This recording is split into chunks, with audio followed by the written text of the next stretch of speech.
T20 world cup के अपने आखिरी सुपर 12 मैच में न्यूजीलैंड ने अफगानिस्तान को 8 विकेट से हरा दिया है। इस हार का जितना असर अफगानिस्तान पर पड़ा है उससे ज्यादा भारत पर भी पड़ा है। भारत इस हार के साथ ही T20 वर्ल्ड कप से बाहर हो गया है। सेमीफाइनल में अब इंग्लैंड, ऑस्ट्रेलिया, न्यूजीलैंड और पाकिस्तान पहुंच गए हैं। अब आप सोच रहे होंगे कि आज के मैच में न्यूजीलैंड के हाथों हार तो अफगानिस्तान की हुई है, फिर भारत कैसे बाहर हो गया?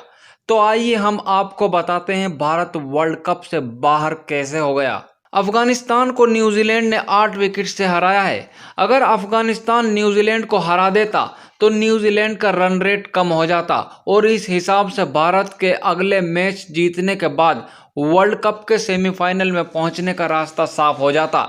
लेकिन अफगानिस्तान की इस हार के साथ ही टीम इंडिया का इस साल वर्ल्ड कप जीतने का सपना भी टूट गया है। भारत का वर्ल्ड कप में एक और मैच बाकी है। भारत का अगला मुकाबला नामीबिया से होने वाला है। अगर वे मैच भारत जीत भी जाता है तो भारत के 6 पॉइंट हो जाएंगे, लेकिन फिर भी भारत वर्ल्ड कप से बाहर ही है क्योंकि उसके पॉइंट और रन रेट पाकिस्तान और न्यूजीलैंड से कम है, जिसकी वजह से टीम इंडिया पूरी तरह से वर्ल्ड कप के सेमीफाइनल से बाहर हो चुकी है। भारत के बाहर होने की सबसे बड़ी वजह पहले ही मैच में पाकिस्तान के हाथों 10 विकेट से हार का सामना करना पड़ा। इतना ही नहीं, अगले ही मैच में टीम इंडिया को न्यूजीलैंड ने 8 विकेट से हराया।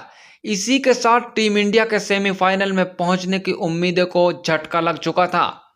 हालांकि अगले ही मैच में भारत ने अफगानिस्तान को 66 रन से हराया।